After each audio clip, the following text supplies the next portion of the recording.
Today we celebrate the first glorious anniversary of the Information Purification Directives. We have created, for the first time in all history, a garden of pure ideology, where each worker may bloom, secure from the pests, obeying contradictory reports. Our unification of the rules is more powerful a weapon than any fleet or army on Earth. We are one people, with one will, one resolve, one cause. Our enemies shall talk themselves to death, and we will bury them with their own confusion. We shall prevail. On January 24th, Apple Computer will introduce Macintosh. And you'll see why 1984 won't be like 1984. I want to know who the end voice. He did a lot of voiceovers for a lot of commercials. Yeah, for those of you who are wondering why we're going down Nostalgia Avenue, as Bit pointed out a few weeks ago, it's like we've had a decade of Apple stores. We're now 20 plus years of Apple. And we've gone from the I'll Save You company to the Apple of today. And we figured it was appropriate to just kind of go over everything that's gone on. You know, how did we get from there to here in the Apple world? You know, like, plus we were reminiscing a couple shows back. You know, I guarantee you, most of this crap, because it's occurred to me that by the time we're done with this show, you and I, Bit, may officially be old farts, because we've gone back to 1984. And, you know, this... You know, if the late 90s, early aughts is too far back from people, going back to some of the stuff we're getting into... Oh, dear Lord. This is a few years before I was born, but it was fun. Yeah. Oh, I swear, God. Well, you know what? Ridley Scott directed that commercial. I thought it was pretty cool for a computer commercial. I mean, it was cool for a computer commercial. It was really fun. It was a Super Bowl ad. It only was ever seen twice. It aired once. It aired in the Super Bowl. That was it. It aired once. And it was seen at the Apple announcement a few months before. This commercial, they spent millions of dollars. They got everybody up in the gray suits. You know, Steve got in there and micromanages the ad and everything. And it literally twice. Once for the press, once for the public. That was it. Well, there are some Super Bowl commercials that I've only seen once, you know, during the Super Bowl, and then they're never seen again. I mean, well, no, and see, that's a concept that's a little outlandish today, because the way they do Super Bowl ads today, it's like they may debut them at the Super Bowl, but they're going to play them for the next 6 months to get their money's worth out of them 9 times out of 10. I don't know. I swear to you, I've only seen a few Super Bowl ads only once and never seen them again. No, they're starting to bring that back, because one of the real reasons to watch the Super Bowl was the ads. You know, right. even if you hated both teams, the ads were great. If your team didn't make it, you still wanted to watch the ads. In recent years, that kind of went away. Up until I want to say about 01, 02, that was the case. You know, that had been the case for years. And then it just kind of started to get mellowed down. Ironically, not long after the running of the squirrels, you know. But we're getting off topic here. Now let's go to 1985. Which, that's another commercial. This is a Mac Office advertisement. Yes, but it's like and very 1984. Yeah, these early Apple ads were great. You know, it's you know, whether you loved or hate Apple, you had to admit it starts they were with cute. lemmings. Yeah, no.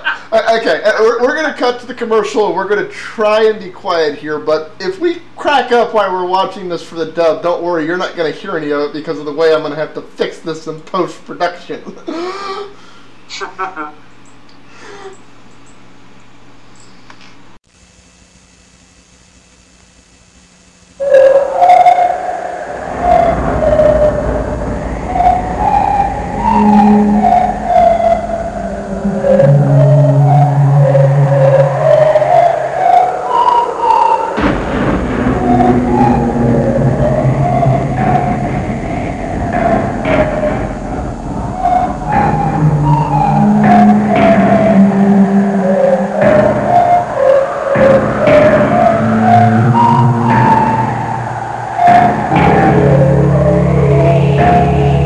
On January 23rd, Apple Computer will announce the Macintosh Office. You can look into it, or you can go on with business as usual.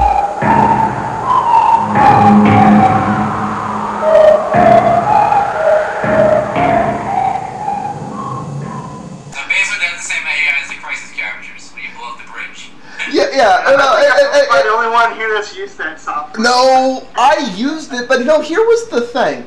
Macintosh Office was... It wasn't... I mean, it was there, but it wasn't. I could never put my finger on what was off with it. Well, it had a lot of... Look, it had to contend with... IBM suites, and there were, what was it, didn't Commodore have its own thing, and because I never really used the Commodore 64 all that much, but I remember IBM had its, the white box diskette things, and all that stuff, but Apple was my first computer, so I got to use Office. Windows to me was like,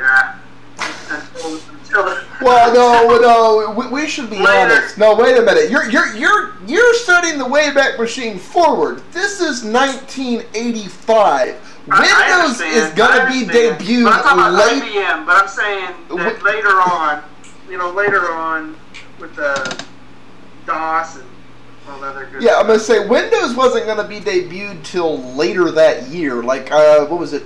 I want to say third quarter '85. It was third or fourth. Windows 1. Yeah, and so it's like this is beginning '85. Windows doesn't exist yet. It's the Macintosh basically attacking IBM. You could use IBM or you could use the Macintosh Office suite. That's what was the thing.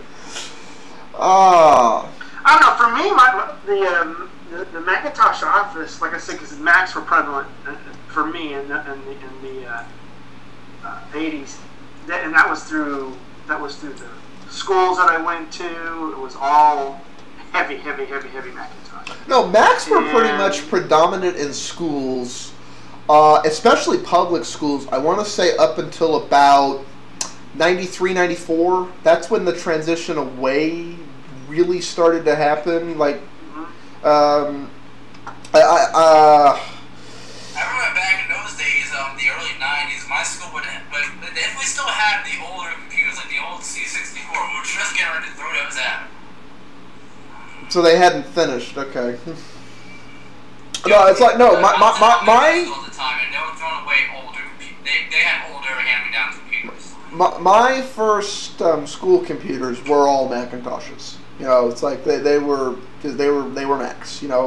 Everything was Mac. I had to learn how to type on a Mac, how to get familiar with the GUI, and like that was all Mac. It's like, so I was indoctrinated at the little wee level. First grade. Like, and what did they do? What did they do to the things?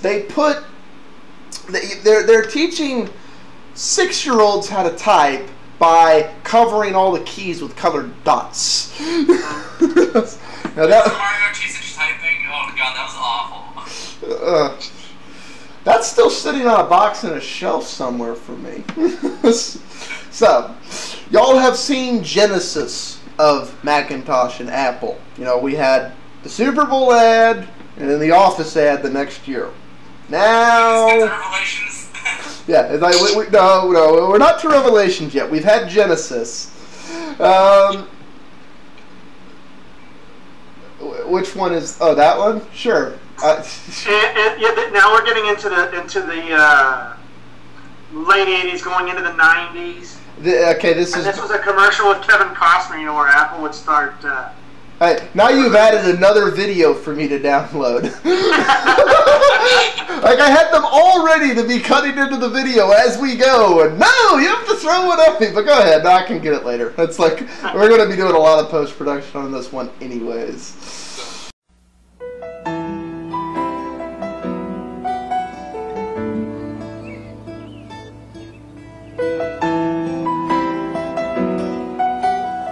way some business people spend their time has very little to do with a clock.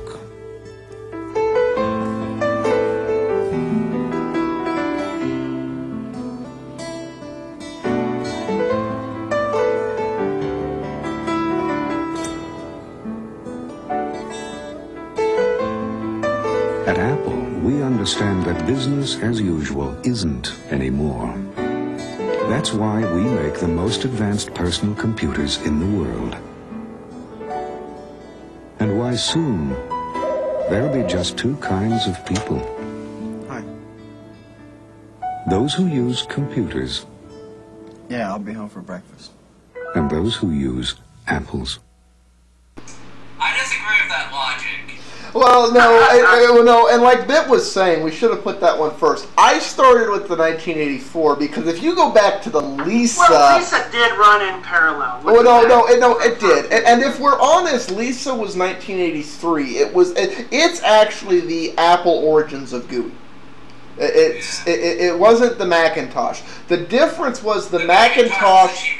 Yeah, the Macintosh was a cheapie. I'm not sure cheapie's the right word, but basically you had to be somebody or like high-end business to even remotely think about affording a Lisa. There was like 10 a grand back then, which is like $25,000 to pay. yeah, there was a reason the Lisa largely flopped and the Mac kind of took off. It's not the name. It was the Lisa was not cost effective to get. It just wasn't. There was lots of problems with the Lisa. Software wasn't one of them as well. No, I disagree with that logic. There are two types of people: who's a computers and one that use Apple. Well, I disagree with that. There are one. Like that's always been the separation. No, I'm gonna say Apple. The Mac and the PC. Yeah, Apple has always had this elitism. You're either using an Apple product or you're a retard. That has been there since day one. That's not a recent development. What is a recent development is some other things. But the elitism of Apple, that has... Okay, I'll take superiority complex. Yeah, okay, superiority complex versus elitism. Comment below, which is it? But no, like you were saying, the golden age. You know, yeah, now we're back up. Yeah, so we're late 80s and the 90s, and it starts to go down, and then Apple starts to want to compete heavily against IBM and all the other PCs. Well, and honestly, here's the thing. I have this debate about calling that the golden age because, yes, it was a golden age. You know, their star was on the rise, everything was good. But if you were a good analyst with some common sense, you realized they're dead if they don't change. And but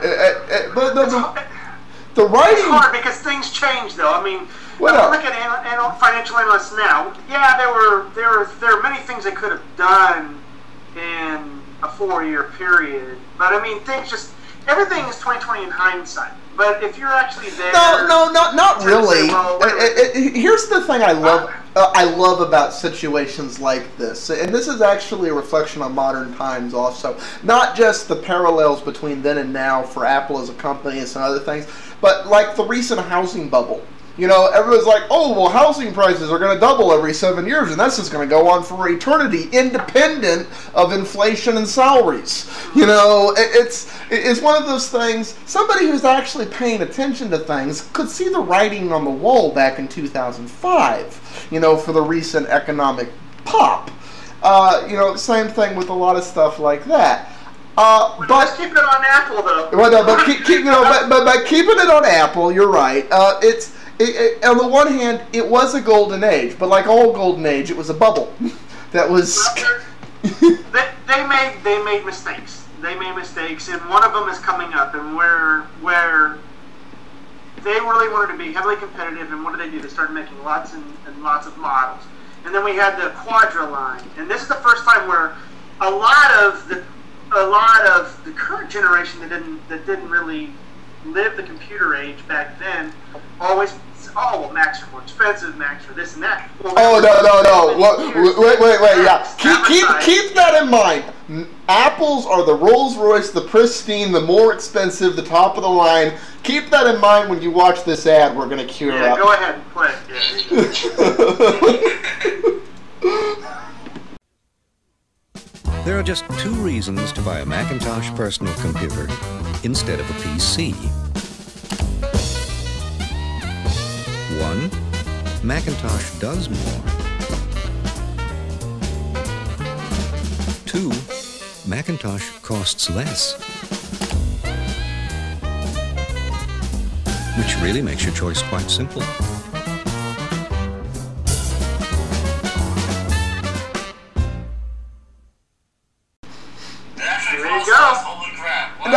No, it did. There was this period in the early 90s where Macs were the cheap computer. Yep. They were cheaper. They were cheaper, I want to say, from about 90 or 91. Well, they always had models, even in the mid-90s. Yeah, but going up until about 95, 96, the Apple was the cheaper alternative. It was one. Well, if you think that's cool about Mac, we should go into 1994 and start getting the Power Macintosh 6100. Okay, yeah. Because a lot of people see a lot of the show is to try to show commercials that people may not know about Macs and may bring up technology that you see in Macs today, which was the same net consumer result implemented differently. And I think he's not. And people think it's like revolutionary and Apple magic and stuff. I'm like, I remember that way back in the day. Actually, I'm gonna just play both of these at once. All right. Yeah, both are fresh. You should both sit in a rocking chair talking about the good old days. Here's blah blah blah blah blah blah. Okay, okay. Actually, before you watch this commercial, something y'all should all keep in your heads. The whole elitism going on with Apple today. You know, OS 10 above all other OSs. We don't need to be yada yada. Keep that in mind. Here we go. You need a 486 PC because it runs DOS and Windows.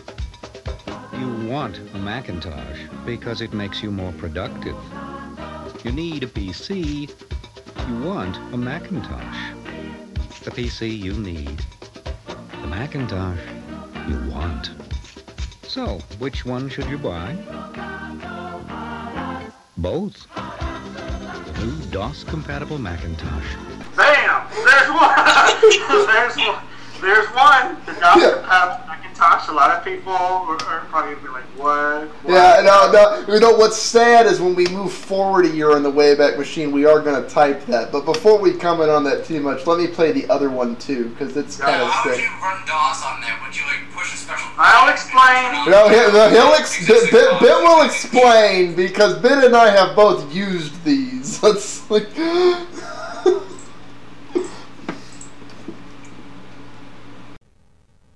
Let's say you're working on this difficult-to-use PC. Let's say you'd rather be working on this easy-to-use Macintosh. How do you get what you're working on from the PC into the Macintosh? Like this.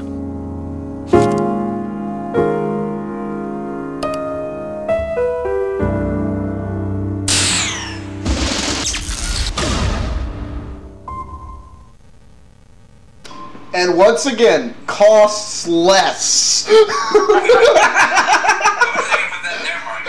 Well, no, it's like, and this goes back to a philosophy I've had since day one on the things here. It's like, you know, again, I remember when this was the philosophy in the industry, not just at Apple, but cross-wide. The philosophy was, okay, we're this platform, but in case you happen to be using something else, we're going to have an emulation layer here so you can bring it over. Well, here's what happens.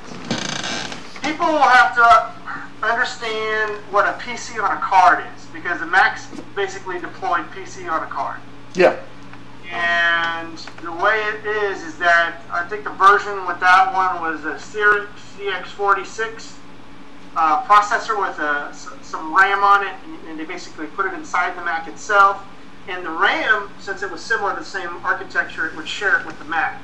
And you can actually run the two simultaneously, but it was mainly a hardware card, a PC on a card that allowed this to happen. And the thing that the thing that I found ironic was the PC you need, the Mac you want. I mean, that to me is kind of like shooting yourself in the foot in my own life. Well, like, but you need to keep in mind this is 1994. You know, Apple's losing market share. Everybody's, you know, the whole industry is switching over to DOS and Windows. You know, to get work done, you did need DOS. The Office and everything ran on something that ran on DOS. You know, Windows was beginning to take on, but the world ran on DOS then, and it was, you either were, and really what enabled that to happen was the IBM cloning. You know, you clone and that's actually what let Apple did this, because they did the same thing everybody else did. They just took that technology and put it in their machine.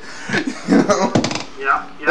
There's also a commercial where it does this with Windows 95 and Mac. Yeah, we're going to get into that in a minute. Which is the same thing. You've got basically, you know, you've got a RAM, a CPU, even a sound chipset, PC, VGA, and joystick ports on it, and everything. So you basically had two systems in one. What a novel idea! Yeah. Do you even want to cover the hard drive one you stuck in here, or skip over to the other? No, go to the where was that placed at? It's right. It's the last thing in '94. Yeah, go ahead, Mac. Because Macs. But Macs did do a lot of things. I think before many of the PCs took it mainstream. And I don't know if we're going to cover the conferences we go into later, but it's like, for those of you who are too young to remember this, the big thing back in the day was like the ancestor of the USB swap stick. You actually had removable serial hard drives. Like, initially they were like the size of two Game Boys, but they eventually got to be about the size, a little bit bigger than your modern cell phone. They would actually fit in your pocket. But that was like what you carried around. And you were impressed that this thing that's like the size of my wallet was 4 to 6 gig. It was like, that was state of the art, man. That was the way you did it. No one far to talk about SCSI. I'm using my USB on that. Okay. Anyways, you know, again, software included, by the way, on those Mac, what are they, DOS compatible, what do you want to call it? They had MS-DOS 6.22 and Windows 3.1 available for the software. Right. Okay, getting you know, again, this is classic Apple. You know, it's like we have to make mountains out of molehills so that we can then come in and save you from it. But we watch the ad.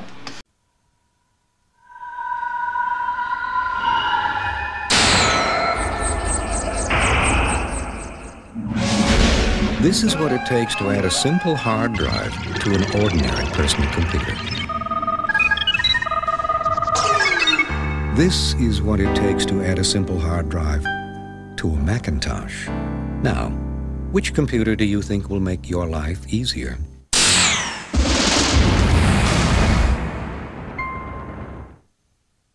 And again, their motto was costs less.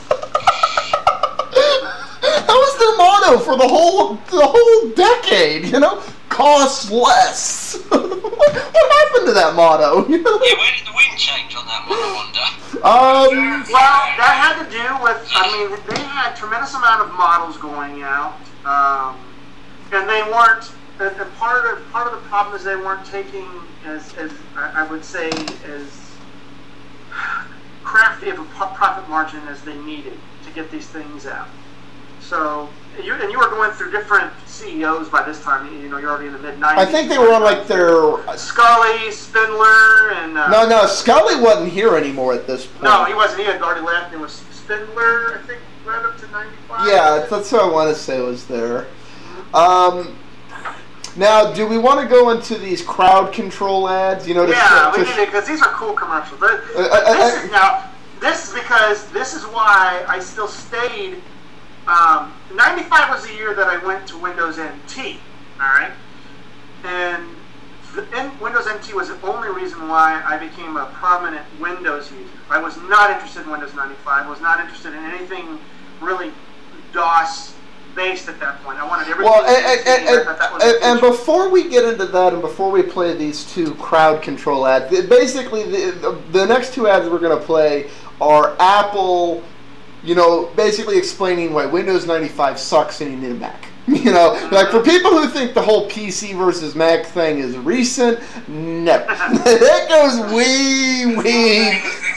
That's like from Genesis, and it's evolved ever since. And I don't think they're done with it yet either. But anyways, on the peripheral one, we should explain. For those of you who don't remember how computers worked back then, we kind of have to explain this.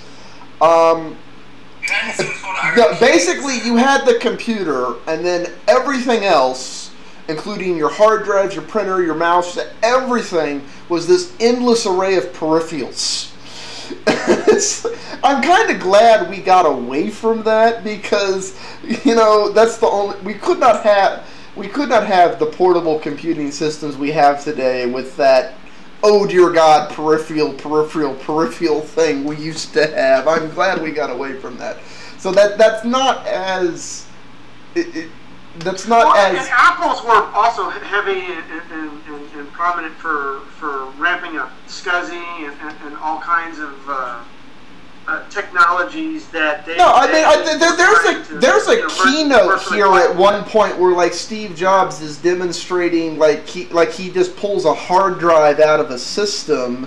And so, I mean, like, this was just what you did. We didn't care that our desk was cluttered with all these little computer pets, and it wasn't just it was industry wide. My computer needed its pets, It's like, anyways, moving on to the two bashing ads. Let's do it. Windows support Bill. Windows support Greg.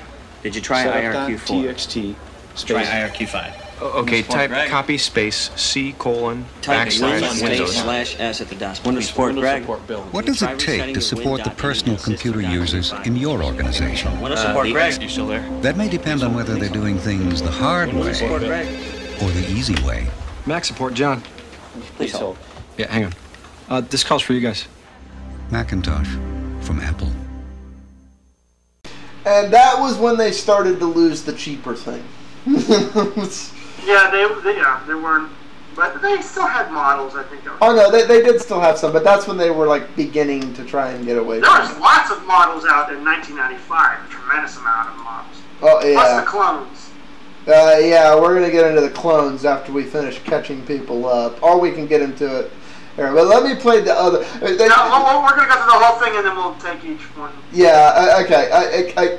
Okay, the reason we're playing these two ads is because as soon as we play these two ads, we're going to play another one, and you all need to keep in mind that these three ads are all in the same year. We just played a commercial saying, Windows sucks, Windows sucks, Windows sucks. Now, here comes this one.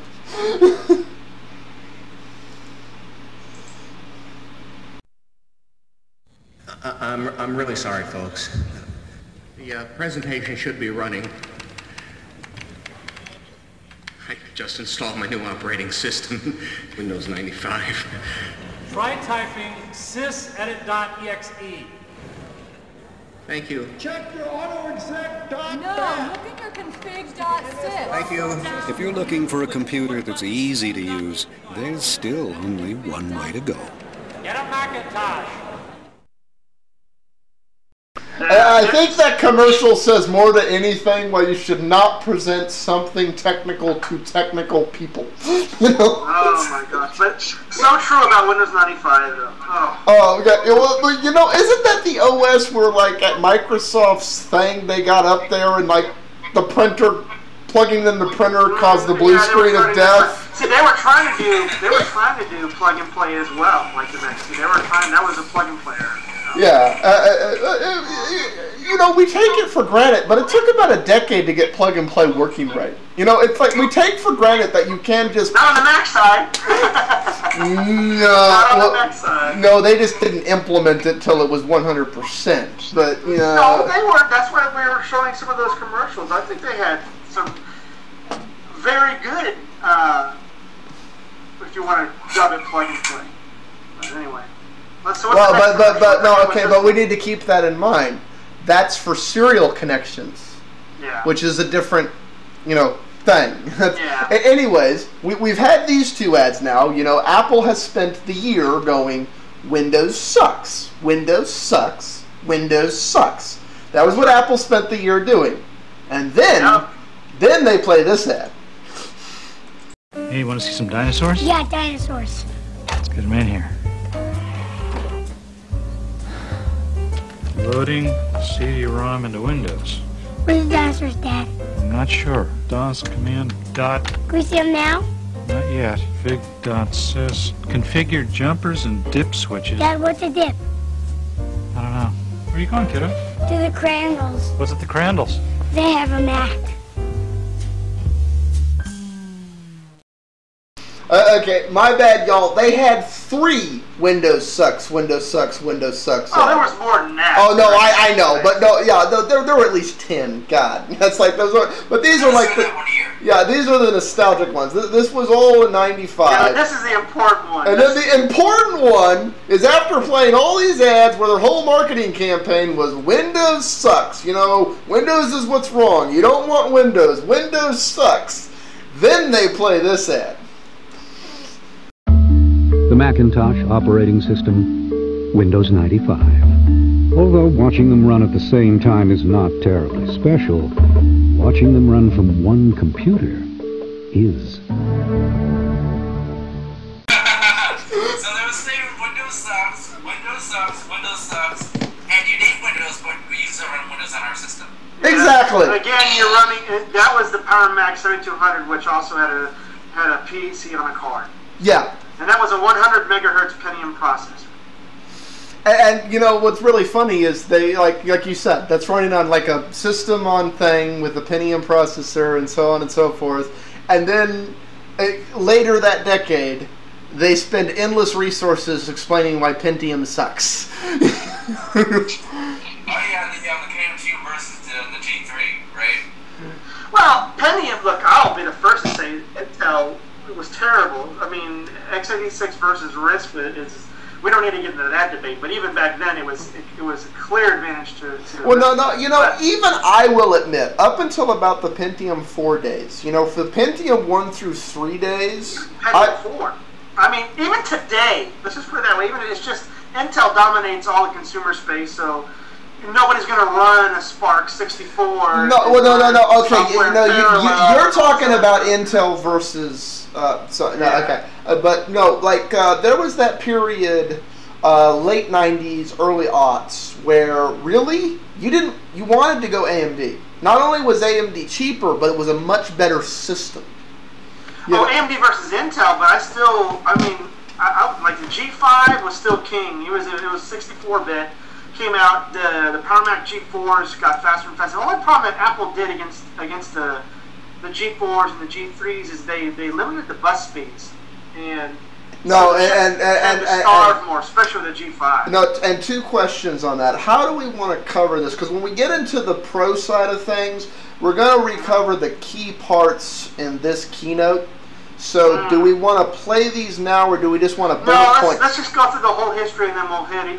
Okay. So, what you were talking about with the G's, that was what I got mad at them for. That's where I started to get mad at it, because they had these great chips, but they were throttling them back. Yeah, there was some. Yeah. They could have had better pipes, put it that way. But.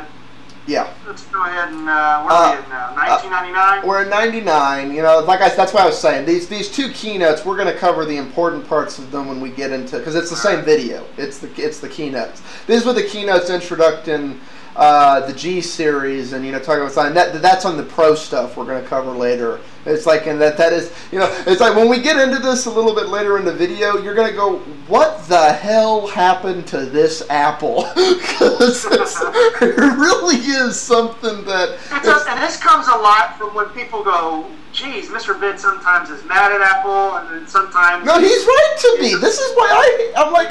This is where I live and where I came from and what I experienced and what I compare it to. But let's go ahead in the timeline. So 1999 keynote, where the G3 is introduced, right? Yeah, well, it's so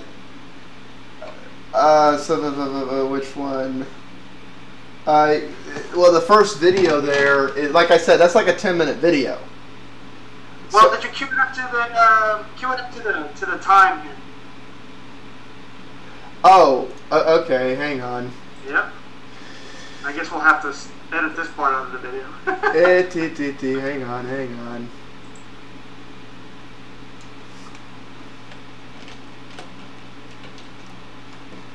Okay, I didn't realize on that one that you put timestamps in. Hello, Steve. That's a very fast computer you have there. Yes, it is, Hal. It's actually very fast. Steve, I hope you don't mind my saying, but I don't think it's nearly as fast as I am. Well, actually, Hal, it's a very fast computer. Then you won't mind if I conduct a brief test of my own? Go ahead, Al. Without Phil pressing any button.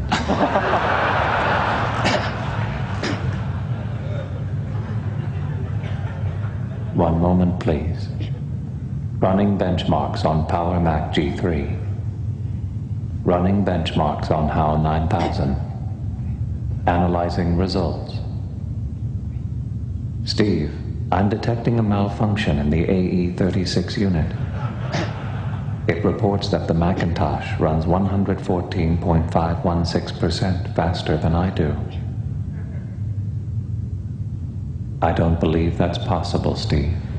I've just been upgraded to a 450 megahertz Pentium 2. It's true, Hal. Steve, I'm afraid I can't allow this presentation to continue. All members of the press should surrender their notes as they exit the auditorium. Life support systems will terminate in precisely 5 minutes.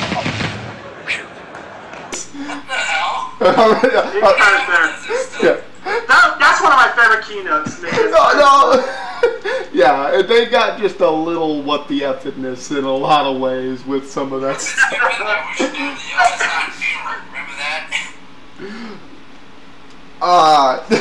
Yeah, that's just. I don't know. You know. That was right before Y2K. They used the same. No, they used the same. They had like a Y2K ad with HAL. Yeah. Because the Macs were not going to have the same problem as the Windows systems and all this other stuff. So. Yeah. Well, no, and it's again, this was benchmark level, and at the end of the day, what did you have the stuff to take advantage of it? But yeah. No, it's like the Power PCs were actually pretty good systems. There was this. They were awesome systems. I mean, they were just awesome. They were awesome. I love them. Today, of course, it's different, but I mean. Okay, not to pour some PC vinegar on this, but you do remember who made the Power PC chips, don't you? IBM. I mean, later did what's it called? Didn't they make the G5? I can't remember. Motorola got involved. Made the G5s and Motorola made the G4s and G3s. Yeah, it was Motorola and then IBM. They call it the AIM Alliance. They call it the Apple. Yeah, Motorola I thought was a G4 and IBM G5. Yeah. Okay. What's wrong with Motorola making the chips? I don't care if they make the chips. Yeah, okay. Yeah, I'm just, pointing out. It's like, okay. So long as it's risk-based. Okay. Do we want to cover the FireWire one now, or? Well, you know what? Yeah, I think that's interesting because that's gonna parallel kind of what's going on with Thunderbolt or Lightpeak, however you want to say it. Well, that was why I had again, like, yeah. See, this is part of why we're covering over this, because, like, you young kids, you talking about all this stuff today, and me and Ben here are going, that looks remarkably like this thing that happened back in the what's-it-called day, and we're just... Yeah, we had this it does, very much. It very much is like who adopted FireWire, and some people did. There was some adoption of FireWire. It's still around today, thank the Lord, because I think FireWire's a great protocol and technology. Obviously, USB dominates. Sadly, I hate the topology of USB, but nonetheless, it is what it is. It's widely used far more than FireWire. But Apple was very much hoping that FireWire would just explode, take off. Steve Jobs. What you'll see in this video. You know, and I honestly wonder what happened there, because like they just abandoned it at one point. Like there were whole lines. Well, no, there was a lot of political, business politics going on, and it wasn't Apple so much as other players getting involved and deciding what they wanted to do. I'm not sure I agree, but here's the keynote.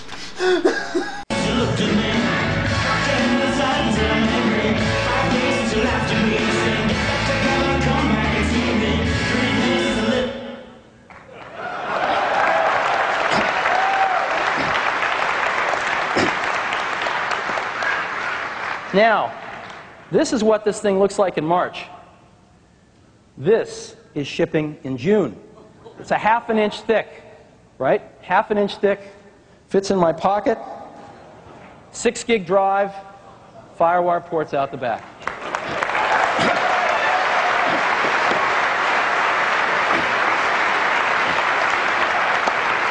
So, FireWire is just going to explode. And it's going to be the high-end serial interconnection standard throughout the industry, and it's hot. Built in to every Power Mac G3. In addition, once you get video into your computer, and it's so easy now to get pristine digital video quality in through FireWire off a digital camera, you want to edit it. Now, we were using Adobe Premiere, which is a wonderful video editing program. Apple's got some cool technology, too, today, which is on display in our booth. It's called Final Cut. It's not a product yet, but it will be soon. You might want to go check it out. It's pretty neat. Well, that isn't prophetic. Yeah. Now, you were saying you disagree. See, Microsoft did not keep up with the drivers for FireWire for quite a while, and that the problems in keeping up. Well, the underlying issue with FireWire is the underlying issue with why parallel ports went away. And COM, it's like at the end of the day, there's this underlying thing in the industry of serial versus parallel, and you know what? Why? But clearly, FireWire is faster. Well, no. But see that's the thing.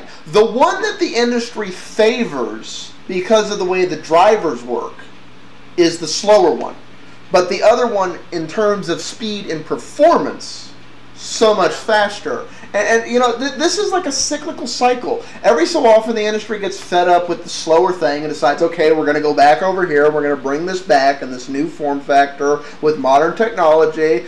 And then they go over here because of the hassle of keeping up with it. They're like, we don't care that it's slower. It's less maintenance. It's less. We don't have to do stuff. We don't now. One thing that is different this go around is we do have this thing called the interweb, where we can just kind of push it out everywhere, and that may finally change that cycle. But it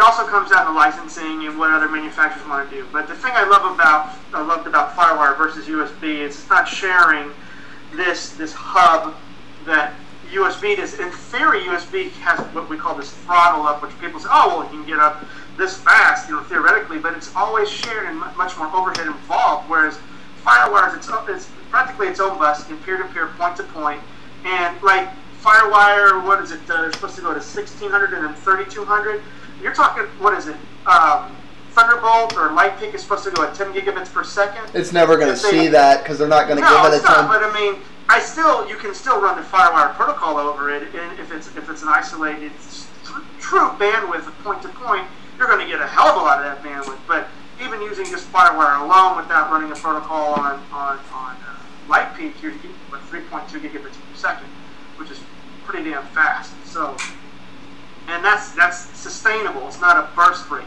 as in with USB. True. Now, okay. Do we want to play the rest of that where they started going into the G3s, or do I want to show, because this is like nostalgic. It's one of my favorite machines. It's one of my favorite machines of all time. Okay. Like where was it? We were okay. So we'll go back and play some more of it. It's like I'm gonna make. Well, are you talking about the same video or the different one on the G3?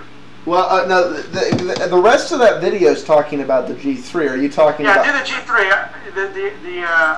You put a link in for the iBook. Okay, I didn't notice that. We'll go into that in a minute. But I'm gonna say I'm gonna make a note here at the time mark we stop so I can fix it in post production for Firewire. And then now let's continue here. We're fixing to get into the 3Gs. Now, before we get into this, I want everybody, all the modern Macians, to keep something in mind. The modern Mac debate is, anything that's made out of plastic is cheap, bad, crappy. It has to be made out of metal or it sucks. Well, you know what? Okay, you're right. We can play the G3 when we get down to the Pro section, if you want.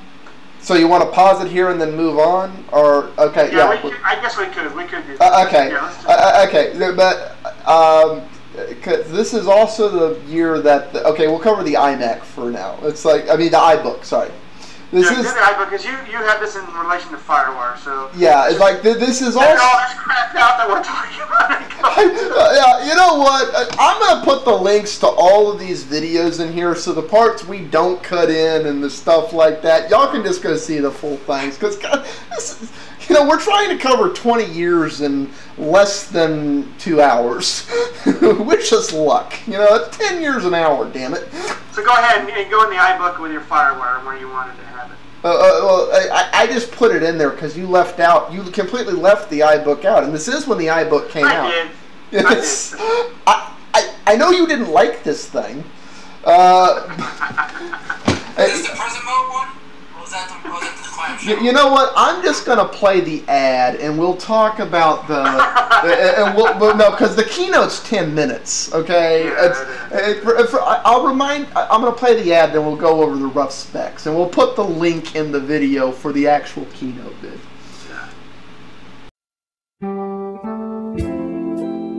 Everybody's talking about how different I am. I guess they can notice the change, the way I walk, the way I talk. You turn my whole world around.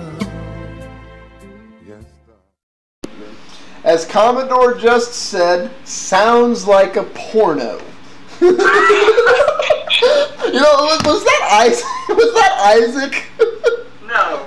Oh, I forget his name. Gosh darn it. I'm going to say that it kind of sounds, but there's no way that's Isaac. That's, God, what's that guy's name? It's going to bug me now. But anyways, it's, God, these things were... it's Barry White. Barry White, thank you. Yeah.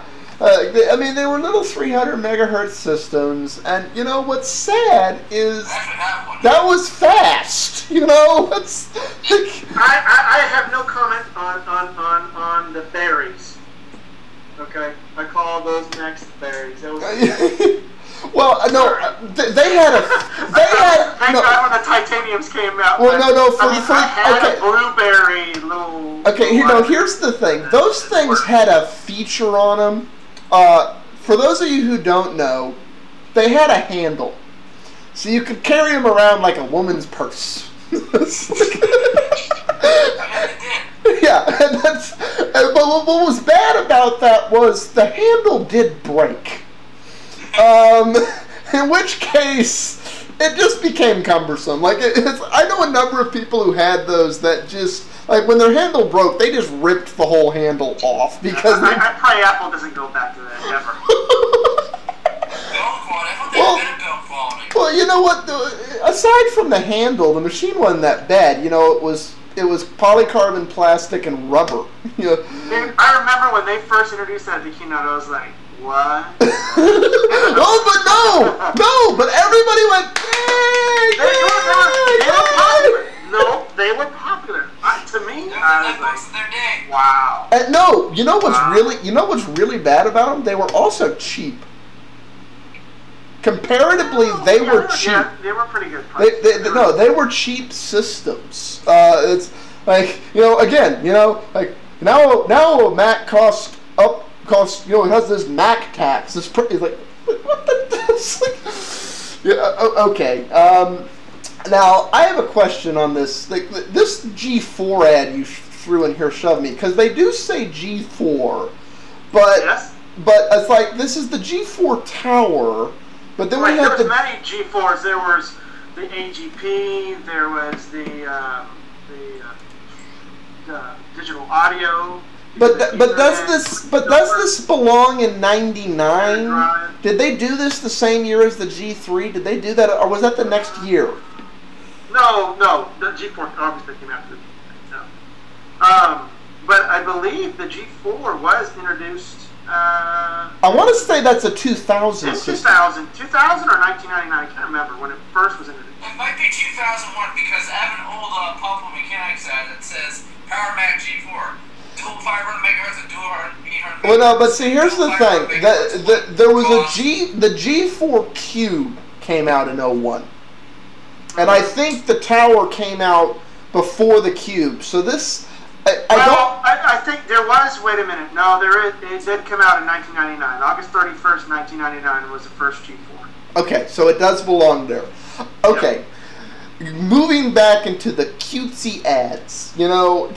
This, for those of you who wonder when the absurdity of customs saying "quote unquote" supercomputers cannot leave the country. This is where the insanity started.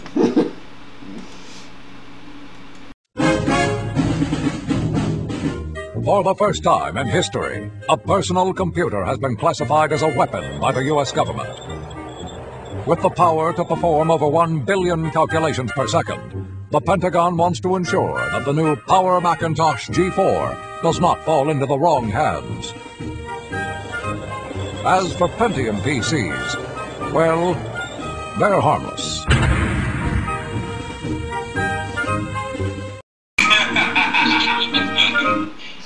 That's true. I don't think the P2 did, dude. I don't think the P2 it did, because I know this legislation well. Basically, it's pretty much anything, it's...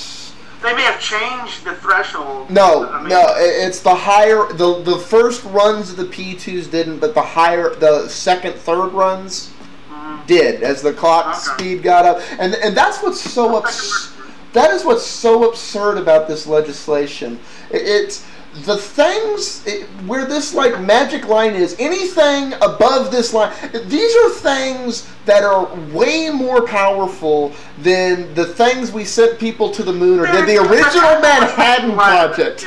Yeah. Apple was making light of it. I mean, they weren't taking it seriously. Oh no, I know, but the military and the freaking customs service they're like, we're fighting terrorism and computers of mass destruction. I'm like, what the hell are you people smoking? We sent people to the moon. We made nuclear bombs. We ran this country for 70 years on stuff way less powerful than that. What the hell? No. I think it was fun for Apple to make. I'm sure that. Well, and like they're saying, for the first time in history, it's just like the crap. We were talking about. Oh, we have the new cyber threat. Pirates and hackers are going to take over the world, and it's like that is something that Apple doesn't do anymore. They don't make light of the absurd. That is something you really do just have to go. You know what? Washington's gone nuts, but it's a good selling point. That's like what we're doing right now. Okay. So, should we play HAL now? Yeah, go ahead and play HAL, because this leads up to now 2000, where... Okay. I lived through that, man. I actually had to work on systems. You know what's bad, Bit? I bet you people are familiar with Y2K, but they're like, Y2K, nice, Y2K schmuck. No, it was a bit, I remember, wow. And I was working at Xerox at the time. I was an employee of Xerox at the time. Before Y2K, and I remember I was on many projects on trying to get many systems up. You know what? I bet you and I know a lot of the same people, because if you were working at Xerox, you had to be working with EDS. And I bet you and I know. I bet you and I know a lot of the same people. Okay, for those of you who don't remember Y2K, here's how to explain it. Hello, Dave. You're looking well today. Dave, do you remember the year 2000, when computers began to misbehave? I just wanted you to know, it really wasn't our fault.